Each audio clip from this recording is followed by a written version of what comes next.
আসসালামু আলাইকুম। এই যে দেখেন, আপনারা তো বিশ্বাস করেন না যে আপনাদের ভাইয়া নাকি খুব গুছিয়ে কাজ করে, ঘরবাড়ি এলোমেলোই করে না। ভাইয়া রান্নাঘরে এরকম এলোমেলো করতেই পারে না। তো এই হচ্ছে রান্নাঘরের নমুনা। আমি বাসায় না থাকলে কি কি হয় দেখেন, ঠিক আছে? এই হচ্ছে রান্নাঘরের নমুনা, খুব বেশি না, অল্প কিছু হাঁড়ি পাতিলি জমছে আমার। এই যে খুব বেশি যে জমছে তা কিন্তু না, দেখেন। আর এই যে দেখেন, এটা পর্যন্ত বন্ধ করা হয় নাই।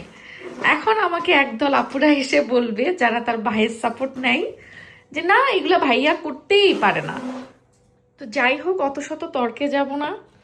খাওয়া দাওয়া করে এই যে দেখেন এভাবেই রাখছে সে। তরকারি রান্না করে রেখে গেছিলাম, খাইছে সে অল্প খানিকটাই, কিন্তু মাখাইছে সে 14 ঘন্টা। এই হচ্ছে অবস্থা। তো আমি অফিস থেকে এসে এখন রান্নাঘরটা ক্লিন করব। বাজার নিয়ে আসছে অবশ্য আপনাদের ভাইয়া বেশ কিছু, ফ্রিজেও রাখছি, ওগুলো সব ওঠাবো। তারপরে শুরু করব হচ্ছে আজকের বড় সড়ো আয়োজনের রান্না বান্না। আসলে ঘরের মানুষই বড় শত্রু। এই বেটায় যত অকাজ করে রাখবে আর সব নিজের সামাল দেওয়া লাগবে, এটা বলে তো আর শেষ হবে না। চলেন আপনাদেরকে আরেকটা নিউজ দেই। বাংলাদেশে আমাদের ছোট্ট যে বিজনেস পেজটা আছে লন্ডন ডিলস, উপরে আপনারা ফেসবুক পেজটার স্ক্রিনশট দেখতে পাচ্ছেন। এই পেজে কিন্তু নিভিয়া সফট ক্রিম থেকে শুরু করে বায়োড্রামা ক্রিম, অন্যান্য যাবতীয় ফেস ওয়াশ, বাচ্চাদের Aveeno cream, body wash, lotion, সব কিছু কিন্তু মাঝে মাঝেই স্টক আউট হয়ে যায়, বাট এখন কিন্তু সব আবার রিস্টক হয়েছে। আপনারা একেবারে বাংলাদেশে বসেই অর্ডার করতে পারবেন লন্ডন ডিলস ফেসবুক পেজে, আর পুরো বাংলাদেশে হোম ডেলিভারি পাবেন কুরিয়ার সার্ভিসের মাধ্যমে। 100% অথেন্টিক ইউকের প্রোডাক্টসগুলো। আমরা কিন্তু একটা দুইটা প্রোডাক্ট পাঠাই সেটা না, যেহেতু এগুলো কোনোটাই প্রি অর্ডার না, আমি আগে থেকেই সবগুলো পাঠিয়ে থাকি। দেন আপনারা অর্ডার করলে মোটামুটি 4-5 দিনের মধ্যেই পুরো বাংলাদেশের যেখানেই হোক হোম ডেলিভারি আপনারা পেয়ে যান।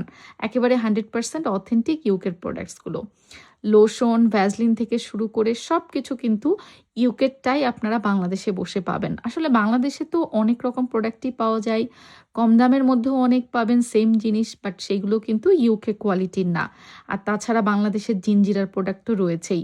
এই যেমন ধরুন বার্ডস বির মামা এই অয়েলটা, এটার কথা কি বলবো। এইটা বিশেষ করে যারা মম টু বি আছেন, মানে প্রেগন্যান্সির টাইম একদম শুরু থেকে বা অলরেডি ডেলিভারি হয়ে গেছে, পেটে অনেক ফাটা দাগ বা অনেক বেশি রাফ হয়ে গেছে পেটের স্কিনটা, তাদের জন্য এই মামা অয়েলটা একদম বেস্ট ফাটা দাগ দূর করার জন্য। পেয়ে যাবেন এই সব কিছু লন্ডন ডিলস ফেসবুক পেজে, ইনবক্স করে অর্ডার করলেই পুরো বাংলাদেশে হোম ডেলিভারি। সকালবেলা করে আমি বের হয়ে গেছি এখন অফিসের উদ্দেশ্যে। আজকের ওয়েদারটা কিন্তু বেশ ডাল ছিল, মানে যেমন ঠান্ডা তেমন বৃষ্টি, আর একটা গ্লুমি ওয়েদার আছে না, যে সূর্য তো ওঠেই না, এই টাইপেরই অবশ্য হয়ে থাকে বেশিরভাগ ইউকেতে শীতকালের সময়টা। কিন্তু আজকের ওয়েদারটা একটু বেশি কেমন জানি ছিল, বাট তারপরেও এর মধ্যে তো আর কাজ তো আর পড়ে থাকবে না। প্রতিদিনের মতো আমি বের হয়ে গেছি আমার অফিসের উদ্দেশ্যে। তো একটু বৃষ্টির সময় হলে না আমার কেন জানি ভাজা পোড়া খেতে মন চাই। সকালবেলা করে ভাজা পোড়া খেতে ইচ্ছা করেছে, বুঝেন তাহলে অবস্থা।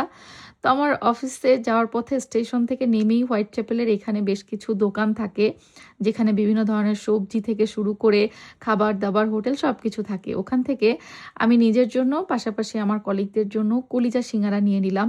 ইচ্ছে করেছিল ছোলা ভুনা, পেঁয়াজু এগুলো নিব, কিন্তু যেহেতু সকালবেলা ওগুলো এখনো হয় নাই, তাই কলিজা সিঙ্গারাটাই নিয়ে নিলাম।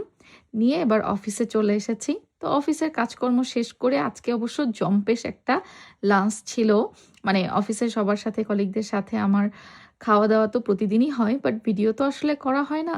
তো সবাই মিলে তেহারি চিকেন উইংস খাওয়া দাওয়া করে কাজ শেষ করে সন্ধ্যাবেলা করে বাসার উদ্দেশ্যে রওনা হয়ে গিয়েছি।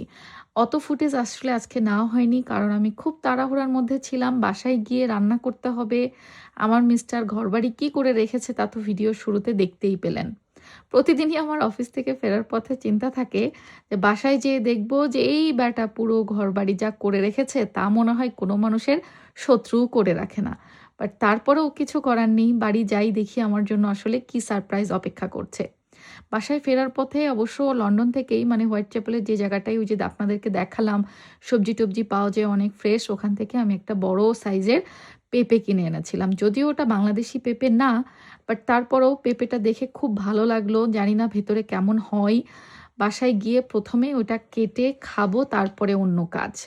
তো যা আপনাদের ভাইয়া আমাকে স্টেশনে নিতে এসেছে। মানে আমি লন্ডন থেকে আমার বাসা পর্যন্ত ট্রেনেই যাই। তারপর স্টেশন থেকে বাসা পর্যন্ত আবার আপনাদের ভাইয়া আমাকে নিতে আসে। তো বাসায় এসে ১ম এ যেই পেঁপেটা কিনেছিলাম সেটা কেটে খেলাম। আলহামদুলিল্লাহ, আমি খুব টেনশনে ছিলাম যে পেঁপেটা কেমন হয় না হয়। কারণ এই একটা পেঁপের দাম নিয়েছিল প্রায় ৭ না ৭.৫ পাউন্ড মতো হবে। অলমোস্ট আ ১১০০-১২০০ টাকার মতো। তো আমি চিন্তা করছিলাম পেঁপেটা যদি খেতে না ভালো হয়, না জানি আমার কত দোষ ধরবে আপনাদের ভাইয়া। কারণ আজকে আমি নিজে পছন্দ করে কিনেছিলাম। যাই হোক, পেঁপেটা খেতে ভালোই ছিল। বাইরে থেকে এসে একটু ফ্রেশ হয়ে আগে একটু পেঁপে-টেপে খেয়ে নিয়ে রেস্ট করে এবার রান্না বসিয়ে দিলাম। আজকে সারাদিনই যেহেতু বৃষ্টি, ঠান্ডা, তো এরকম সময় খিচুড়ি খেতে কার না ভালো লাগে বলেন? আর আমি তো খিচুড়ি প্রেমী মানুষ। আমার ভাইয়া আপুরা সবাই মোটামুটি জানেন। খিচুড়ি খাওয়ার জন্য আমার অবশ্য কোনো উপলক্ষ লাগে না। আমি তো যখন তখন একটু বাতাস উঠলেও খিচুড়ি বসায় দিই যে এই বৃষ্টি হবে এই ভেবে। যাই হোক, খিচুড়ি আমি মনে হয় মাসে ৩০ দিনও খেতে পারবো। ও আচ্ছা, এই কথাটা শুনে এর আগে একজন আপু আমাকে বকাও দিয়ে গিয়েছিল। ৩০ দিন আবার খিচুড়ি খাওয়া যায়? বিশ্বাস করেন বোন, আমার খিচুড়ি খুব পছন্দ। হ্যাঁ, অনেকের গ্যাস্ট্রিকের প্রবলেম হয়। আমারও যে হয় না তা না, কম বেশি হয়। বাট তারপরেও পছন্দ তো, এইজন্য কথার কথা বলা আরকি। তো খুব সুন্দর করে হাতে মেখে খিচুড়িটা পানি দিয়ে আমি রাইস কুকারে বসিয়ে দিলাম। আর খিচুড়ির সাথে খাওয়ার জন্য এইদিকে আমি দেশি মুরগি ভুনা করব আলু দিয়ে। দেশি মুরগি মানে এটা অরিজিনালি বাংলাদেশি মুরগি। বিশ্বাস হচ্ছে না তো? হ্যাঁ, সত্যিই তাই। এটা বাংলাদেশ থেকে আমার আম্মু পাঠিয়েছিল। বাংলাদেশি ওই যে চিকনি চামেলি মুরগিগুলো আছে না, দেশি মুরগি? সেই মুরগি। ঠ্যাং দেখেই তো বুঝতে পারছেন। বিদেশে তো আর দেশি মুরগি পাওয়া যায় না। বিদেশে তো সব ব্রয়লার, মানে ফার্মের মুরগি। তো এই চিকনি চামেলিটাকে বাংলাদেশ থেকে আনা হয়েছিল। সেইটাকে আজকে ফ্রিজ থেকে বের করে কেটে বেছে একটু বেশি করে আলু দিয়ে মুরগির ছালুন বলে না? মুরগির ছালুন করে ফেলবো। যেহেতু মুরগিটা মানে দেশি মুরগি এমনিই মাংস কম হয়। আর আমার কাছে মনে হয় যে ব্রয়লার অত একটা ঝোল খেতে ভালো না লাগলেও দেশি মুরগির ছালুন বা ঝোল কিন্তু মজাই লাগে। আর আলু তো দিতেই হবে, কারণ আমার বাসায় সব আলুখোর আছে। আর আলু যে আমারও একেবারে অপছন্দ তা না, মাংসের সাথে আলুটা বেশ ভালোই মজা লাগে। তো একটু বেশি করে আলু দিয়ে পাতলা ঝোল করে ফেলেছি, আর উপর থেকে কিছু ভাজা মসলা আর আমার আম্মুর করে পাঠানো দেশি পেঁয়াজের বেরেস্তা ছিটিয়ে দিলাম। এটা না হলে তো তরকারিতে স্বাদ আসবেই না। আজকে সবকিছুই কিন্তু আমার মায়ের পাঠানো জিনিসপত্র, দেশ থেকে এবার বিদেশে বসে রান্না করলাম।